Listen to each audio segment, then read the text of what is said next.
Welcome to the Air Mobility Command Report. I'm Senior Airman Mariah Williams. The unthinkable can happen in an instant, which is why airmen around the world focus on training every single day. Staff Sergeant Caitlin Jones brings us to Joint Base McGuire-Dix Lakehurst, where service members are learning to face chemical and biological threats. Training never stops inside the 87th Medical Group at Joint Base McGuire-Dix Lakehurst in New Jersey. But this training has brought airmen outside the exam room. Really the goal of in-place patient decontamination is to provide this facility, this medical facility, with a team that's trained in how to respond to patients that are arriving that may have been involved in a chemical, biological, radiological, or hazmat type of incident. The two-day training taught airmen the basics of contamination and how to build a structure, suit up, and decontaminate patients. The team then had the opportunity to apply the skills in a timed exercise. The training certified 17 airmen to respond quickly and save lives, should the unthinkable ever happen. Staff Sergeant Caitlin Jones, Joint Base McGuire-Dix Lakehurst, New Jersey. Honoring those who have gone before us is an important part of Air Force tradition. Senior Airman Giles LeBourne introduces us to two veterans who left their mark on Little Rock Air Force Base. October 9th, 2015 marked 60 years since Central Arkansas became home to Little Rock Air Force Base. This historic celebration kicked off with some very special dedications to former Little Rock Airmen. The first, a day room dedication to retired Master Sergeant Parnell G. Fisher. He's got humility. That's what makes him so special. He does the right thing for the right people at the right time, and he doesn't care who gets the credit. And that's why I truly think you're a hero. 2 weeks out of every month, we went country, up until 1970.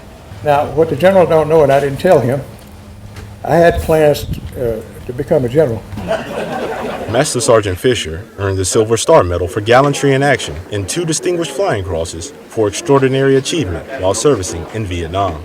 The second ceremony was a ballroom dedication to Colonel Joseph A. Thomas, the first installation commander of Little Rock Air Force Base. He's been a multiple air base wing commander as well as a wing commander, and then he came here and opened up a base that a community took the time to raise millions of dollars to donate to the government so that we would build property here, an installation that has resonated with this community for over 60 years. Through words and actions, his mission was to promote an environment of community understanding and acceptance, and, quote, to oversee the construction of the base. Colonel Thomas's major awards and decorations include a Silver Star, Legion of Merit, and a Distinguished Flying Cross. His legacy of community understanding and acceptance continues today. Senior Airman Giles LeBourne, Little Rock Air Force Base, Arkansas. Firefighters face a myriad of challenges every day that they need to be prepared for. Senior Airman Wesley Farber shows us how firefighters at Little Rock Air Force Base prepare for the unexpected. Mayday, mayday, mayday, rescue fire. It's an entanglement hazard drill, so it gets pretty intense. You got to rely a lot on your feel and sense of instinct rather than what you can see. So, and wearing full gear and the gloves, you lose dexterity, so it's quite challenging.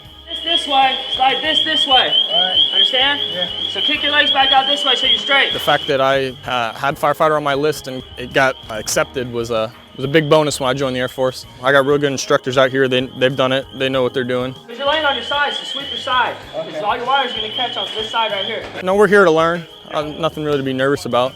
Maybe a little frustration, a little anxiousness to accomplish an objective, but we don't often have to do firefighting real world because our fire prevention program is so well maintained. When we do get to an emergency, mostly medicals, but to stabilize an incident or mitigate an emergency, the feeling of satisfaction can't be beat. That's it for this edition of the Air Mobility Command Report. To view the full versions of these stories, go to www.youtube.com/user/mobilityairmen. And if you know of an airman on your base who deserves to be featured, contact your local public affairs office.